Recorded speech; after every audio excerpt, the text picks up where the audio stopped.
Hello bachcho, let's read the question. The question says CD and GH are respectively the bisectors of angle ACB and angle EGF such that D and H lie on sides AB and FE of triangle ABC and triangle EFG respectively.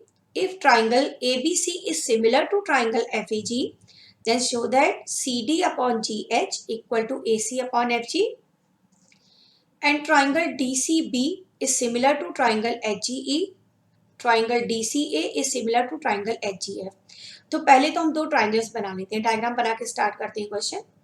पहले तो हमने दो triangles बना लिए, दो similar triangles दे रखे ना question के अंदर।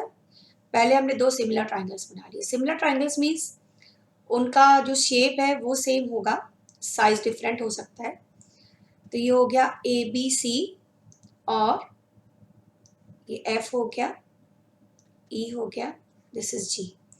अब एंगल C का बाइसेक्टर बनाना है, ये बाइसेक्टर हो गया, ये पॉइंट हो गया D। एंगल G का भी बाइसेक्टर बनाना है, ये बाइसेक्टर हो गया, this is the point H। ठीक है ना। अब ये बाइसेक्टर है मीन्स ये दोनों एंगल सेम, ये दोनों एंगल सेम। तो हमें क्या क्या पता है इसके अंदर? हमें पता है कि हमारे पास दो ट्राइंगल्स हैं। We have triangle ABC similar to triangle FEG। ओके, ये दोनों ट्राइंगल सिमिलर हैं और एंड CD और GH are bisectors of angle ACB and FGE। अब जब ये बाइसेक्टर है तो ये दोनों एंगल सेम है, तो इनको हम दोनों को x मान लेते हैं। ये मान लिया ये दोनों एंगल x है और ये दोनों एंगल y है। तो हमने ये सपोज कर लिया angle ACD equal to DCB equal to x और FGH equal to HGE equal to y। अब ये दो ट्राइंगल सिमिलर दे रखे हैं हमें, ABC similar to triangle FEG। Means ये जो सिमिलर ट्राइंगल्स होते हैं उनके करस्पॉन्डिंग एंगल सेम होते हैं। तो एंगल A बराबर हो जाएगा एंगल F के और angle B this will be equal to angle E। और ये जो पूरा एंगल C है, पूरा angle C means angle ACB है ना, angle ACB this will be equal to angle FGE। तो ACB क्या है डायग्राम से अगर हम देखें जो 2x है और ये क्या है 2y है, तो x बराबर आ गया y के। इससे हमें आगे चल के बहुत ज्यादा फायदा मिलने वाला है, ये जो x बराबर y आया है ना। अब x को देखिए हम क्या लिख सकते हैं, x को हम एंगल ACD भी लिख सकते हैं। x को अभी हम दोनों ऊपर वाले ट्राइंगल्स ले रहे हैं, हमें दो ट्राइंगल सिमिलर प्रूफ करने हैं ना। तो अभी हम दोनों ऊपर वाले ट्राइंगल, ये जो ACD और FGH है, अभी इन्हें कंसीडर कर रहे हैं, ठीक है ना। तो एंगल ACD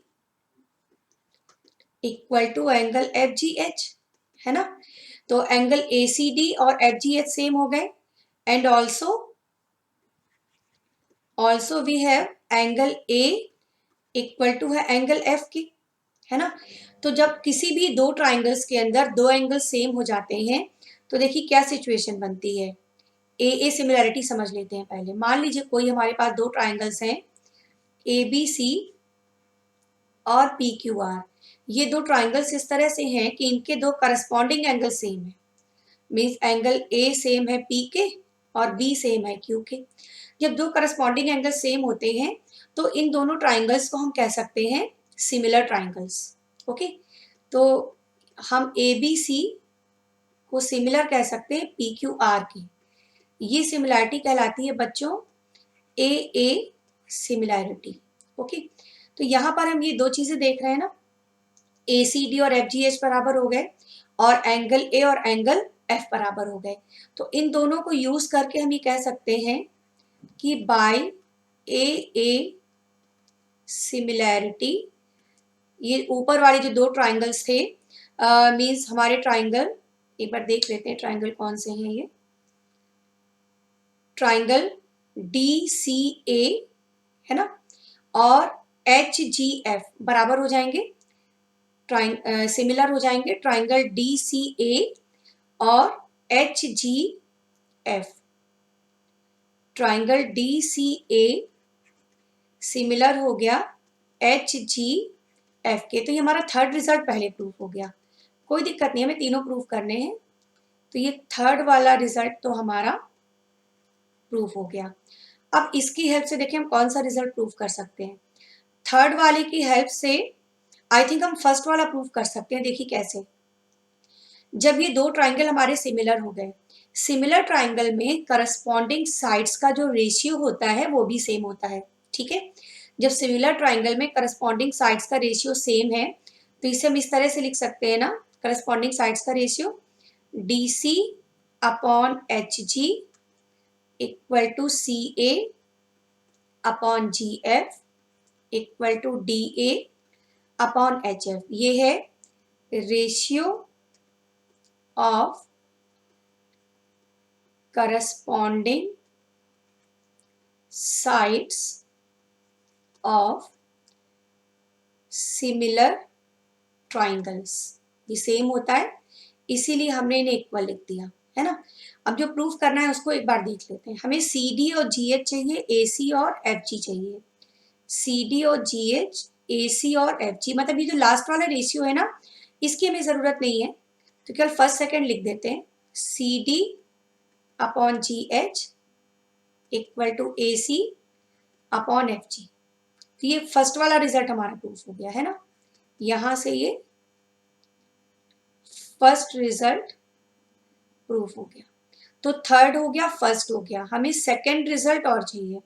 सेकंड वाले के लिए DCB और सेकंड वाला DCB और HGE मीन्स जो दो नीचे वाले ट्राइंगल्स हैं इन्हें सेम लाना। ये भी तो बहुत सिंपल है। देखिए एंगल B बराबर हो जाएगा E के, है ना, और ये X और Y तो बराबर ऑलरेडी है ही, तो इनको भी मेंशन कर लेते हैं। अगेन हमने ले लिया एंगल B बराबर है एंगल E के, और एंगल DCB इसे हम इक्वल लिख सकते हैं HGE के, क्योंकि x इक्वल टू वाई तो हम पहले बता चुके हैं। फिर से ए सिमिलैरिटी लग जाएगी, तो बाय ए सिमिलैरिटी ये दो जो नीचे वाले ट्राइंगल्स थे ना ये भी सिमिलर हो गए। Triangle DBC is similar to triangle HEG।